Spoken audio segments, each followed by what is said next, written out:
మీ మీద నా కాడిని ఎత్తుకొని నా యొద్ద నేర్చుకొనుడి. మత్తయి సువార్త 11:29.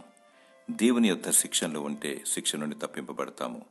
ప్రభు అయిన యేసుక్రీస్తు దీన మనసు గలవాడు, సాత్వికుడు. పాపభారం చేత దాస్యమనే కాడి క్రింద కొట్టుమిట్టాడుచున్న నిన్ను దేవుడు ప్రేమతో పిలుచుచున్నాడు.